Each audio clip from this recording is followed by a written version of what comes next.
Welcome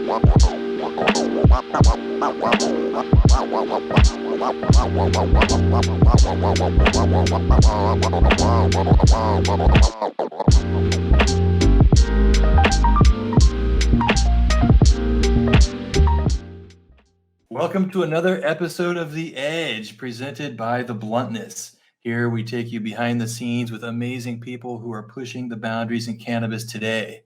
I'm your host, Gregory Frye, executive editor at the Bluntness, and today I have not one but two very special guests, Christine De La Rosa and Vladimir Bautista, here today to discuss very important issues around legacy amnesty, which is all about providing pathways for legacy cannabis folks to participate in the legal industry. Vlad is a formidable advocate and leader in the cannabis space. He is the co-founder and managing member of Happy Munkey LLC, an internationally known New York City lifestyle company that is synonymous with cannabis culture. Under Vlad's leadership, Happy Munkey hosts popular VIP events connecting politicians, chefs, doctors, lawyers, influencers, athletes, creative artists, and everyone in between who shares a mutual love of the cannabis plant. And Christine De La Rosa is co-founder and CEO of the People's Dispensary in Oregon and California, which is heavily focused on overlooked communities and serving people who need cannabis most. Christine was named one of the 35 most influential women in cannabis in 2020, as well as one of the 10 women to watch out for in 2021. She also sits on a number of advisory boards in the cannabis industry, and as a member of the National Cannabis Industry Association, she sits on their Diversity, Equity, and Inclusion Committee and is the committee chair of the DEIC Integration Committee. Christine, Vlad, the intro barely scratches the surface of all the amazing work you guys are doing, and we're so thankful to have you on the show. Welcome. Thank you. Thank you for having us, Greg. A pleasure to be here on The Edge. So the Legacy Amnesty campaign, Christine, I wonder if we could just start off talking about how this campaign came to fruition and what it's about and why it's important in the bigger picture here, really. Yeah. So my company started in the legacy market and we transitioned to the formal market or the legal market. And there were so many things that we didn't know in 2017 when 2016 was when it was passed for adult use in California. And, we just didn't know any better. And so we waited very patiently, to have the regulations come out and to see what we could do once the regulations came out. And one of the things that we've learned in the last 5 years is that there was no pathway for us to come into the legal market. There was nothing we could do. Anything that we had made previously in the legacy market, we couldn't utilize that as our financials. We couldn't show that our brand had traction, like all of those things that a normal company would be able to do. And then when we also noticed that in the regulations really did not help legacy folks move into the formal market. So that's why we see this huge disparity between the numbers in the legal market and the numbers in the legacy market, right? $20 billion in 2020 in the legal market was sold. $60 billion in the informal market was sold, right? Why is that? Well, because we didn't bring in our legacy operators into the formal market. And I met Vlad in 2018, and I was so honored to meet him, but also amazed at how much they had done in terms of their own brand, how much they had done without having access to formal markets, right? There's so many people in a lot of different states that have either a similar momentum or still have brand recognition, and there's no way for them to enter the formal market. There's no way to make sure that if I come to you and fill out an application and say I'm in the formal market, I'm in the legacy market, that we don't have the threat of being taxed for stuff coming out of the legacy market. We don't go to jail because of the legacy market. And so one of the things that you just talked about is how do we make sure that in the legal market there's not pathways to prison still being effectuated, even though now it's legal? And I think that Vlad hit upon that with the Section 8 housing or the housing projects.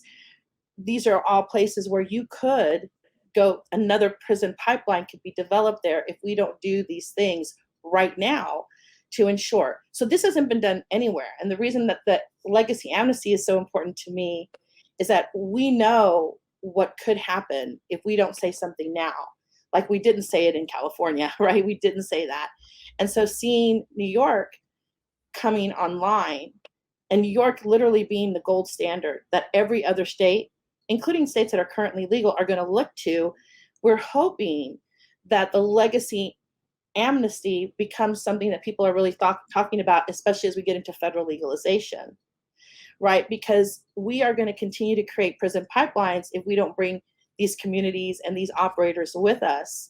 And why wouldn't we, right? Why would we not do that? What is the argument against that? There is no argument against that unless you really just want to say, we want to make sure Black and brown people and legacy people don't enter the market, so that it's specifically earmarked for white corporate America. And so legal amnesty for legacy operators is critical at this time. It was critical 10 years ago, but we didn't know it was going to be this critical. And Vlad, New York's just coming online with their formal market. I wonder, what are you seeing out there, if anything, yet in terms of the legacy side being able to participate? Well, like Christine said, the one thing is that I can say is that so far, I think the legislators here and the politicians are a little more open-minded than other places, and I think they've seen the mistakes that happened in other places by not including the legacy market and really taking a comprehensive view that this is unlike any other market. So, I think that they're considering all these things because it's like Christine mentioned, like New York City is the biggest consuming city in the world. We have the biggest legacy market in the world by far. And the reality is that everybody's gonna lose if what Christine said doesn't happen. I'm gonna break it down. Why do you, Greg? The local citizens and taxpayers will lose because we're talking about New York, a $8 to $10 billion a year industry if you include legacy and the legal market that's coming. So if you demonize and exclude the legacy market, they will continue operating. And New York has one of the most intricate, sophisticated black markets in the legacy markets in the world. So all the people that are going to spend tons of money to be in this market will be up against something that will not help their businesses. The state will make less money in taxes. And most importantly, you are not giving an opportunity for these people to become upstanding tax-paying citizens, which they are open to doing. They just don't want to be persecuted and don't want to be arrested by the FBI or the IRS. That's why what I hear in the barbershop, what I like to say is, Gregory, that right now they're considering, talking to the feds, the IRS, and the state to create some type of program where if the legacy market declared themselves and decided to participate in the regular market, they would pay some type of tax fee or figure out something where their past will be wiped or erased and they can start fresh in the legal market. And they're smart to consider this because why would you make the market that created an $8 to $10 billion market that you're going to benefit off, the state will benefit off, the citizens will benefit off, instead of that has been, created in 80 years, and there has been people in the legacy market, Greg, all the way from the C-suite to the bud tender. Most people that are entering this market on the legal side have absolutely no data, no experience, about how to deal in this market. So why wouldn't you work together instead against to make this a fully optimal market where everybody benefits, especially when this is the least you can do, Greg, when this industry in a place like New York, I just told you the numbers, were built on the backs, freedom, and blood of the legacy market. Why wouldn't you, when they are willing to cooperate and join forces, allow them to participate? Instead, you decide, if you decided you didn't, the reality is that, I don't think that like the new people coming into the legal market would do really well against them, because you can't come in a couple of years and beat somebody that's been operating for 80 years in a place like this. It just would be detrimental to both sides. Like Christina said, the other side would be demonized, imprisoned, and then the people that are, investing and trying to operate, they would lose tons of money because they would be going up against somebody that's been operating for 80 years, when all of that can be avoided by just working together. And in return, the community would benefit, Greg. The areas affected most by cannabis would benefit, because right now, the way the law states, 20% of the gross revenue goes to those communities impacted the most by the war on drugs. And right now, it's estimated to be 4.2 billion. So that could be anywhere from 750 million to $1 billion a year that goes to the communities. If you include the legacy market, that number could double. That's right. So what I'm trying to say is that, like, everybody would benefit: the community, the taxpayers, the government, the people. So unless, like Christine says, you just really want to X out Black and brown people, there is no other justification, morally, justice wise, or business wise, why this would not be the smart play. This is a good place for another thing I wanted to ask you guys. I think the corporations, a lot of the big license holders, they have trouble realizing the importance of working together. That's my impression. And I wonder, what do you guys sense from that end? Do you sense any sort of desire to look into collaborating with the legacy market and working together like this, or do you just see brick walls going up, or moats instead of bridges, in terms of working together on this? Vlad, do you want to answer that, or do you want me to? All right. I thought you were going to answer. I just went. You go, Christine. All right, no problem. I think that pre-2020, there was not a lot of interest in working with groups like myself, or with Vlad, or with Legacy, or with smaller companies. That was my experience in the market. Like, I always tell the story about this one investor who, when I was talking about social justice and social equity, said to me that he didn't invest in social welfare, as if that's what social equity and social justice is, right? But I think post 2020, we've seen a shift in mindset. But still, it's the shift for me. I appreciate the shift. I want to always, I don't want to not say I don't appreciate the shift, but also I think a lot of times the shift that we're seeing is very much performative, right? And so I want people to put their money where their mouth is, right? I want them, when there's been a couple of coalitions that have been put together in the last couple of months, one with tobacco and alcohol, and then one with a lot of the MSOs. That's like the United States Cannabis Council. And what you can see in there is, A, there's no people of color. B, there's no legacy operators. And C, there's actually no small operators in those organizations. So you'll hear them say, well, I want to help. I want to collaborate. But they want to collaborate in very small ways or very performative ways. And what we really need is a coalition and collaboration on fundamental items in the cannabis industry. And that requires more than writing a check or more than putting up a social media post. So again, I think there has been a shift, but still very performative in the shift, in my experience.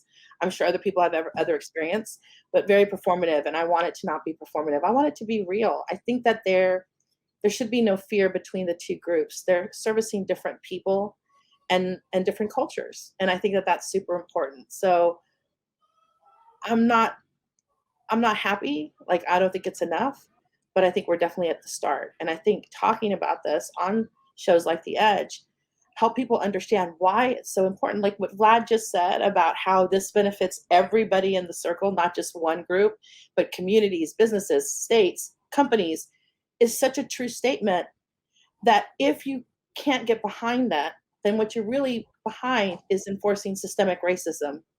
That's what you're enforcing. If you can't understand that you can create an industry that helps all of those people, and to stand against it is really just to say, I'm good with the status quo and I'm good with, continuing to operate in these systems of racism. That's me. And I think Andrew D'Angelo wrote a really good article about this on Forbes the other day. I don't know if you guys saw it. It's called "The Stoners in the Suits: Building Bridges or Endless Conflict," and it's a really high level take on what's happening here. And you guys have you've mentioned this, but I mean, let's call it for what it is. If these two sides can't work together, we're in for Prohibition 2.0. The big money is going to go after the legacy people, criminalizing again, throwing them back at jail, prison, and it's going to totally destroy both sides. And it seems so frustratingly obvious, that everybody needs to work together here. And you guys mentioned the systemic issues with racism, which I agree are a huge issue. I call it the weeping wounds of racism that plague the country. But I think the other part is greed. I never liked that term, the green rush, which I don't think people are using it anymore, thankfully. But when all this started, it was the green rush. I mean, what does that tell you? People getting into cannabis only for the money? That's fine. Nothing wrong with making money, but you don't have to try to go for global domination. Anything come to mind in regards to these sides working together, Vlad, that you haven't mentioned yet? Yeah, I have something to add to this. I think it's deeper than greed, Greg, because as I mentioned, if it was just purely greed from a business perspective, you will make more money. So it just can't be greed. It has to be something deeper because, like I mentioned, why wouldn't you want to add that extra 40 billion that Christina said to your portfolio if it was just greed? So that's what makes us think that it's deeper than that. But to answer your question about what I see happening, first of all, what we've tried to do here in New York, as far as Happy Munkey, we've tried to be advocates of this topic by practice and by example. So what we've tried to do, Greg, is, of course, we are, the community. My whole company's operated by brown people, owned and funded, and but we have given them the opposite of what they expected from us. So, we have a lot of leverage over here when it comes to the culture, and we have become the nexus between culture and corporate, because unlike what they expected, even though we had a lot of the safe spaces and events and the culture, we have been inclusive to the corporate to show them and help them understand, because as we all know, one of the biggest issues in this industry is education. So the reason we become the nexus between corporate and culture is, like, if you go on some of our podcasts, magazine events, we have mixed both together. Like, we've been able to include the corporate, the doctors, the lawyers, the CEOs, and have them next to the legacy market, next to the artist, next to the athlete, and just showing them that this is the right way by example. And I think it's been very effective because, you know, sometimes people have the fear of the unknown. And, you know, us being able to merge those two groups together in a safe, classy manner, I think has helped them both understand about each other on both sides. Like the corporate watches us to learn about the culture watches us to learn about the corporate, and etc. And I think that's been very effective because sometimes people just have the fear of the unknown and they don't understand. And our events having both sides consuming in peace, love, and harmony has really shown that it's not what they think it is. And I think that's helped.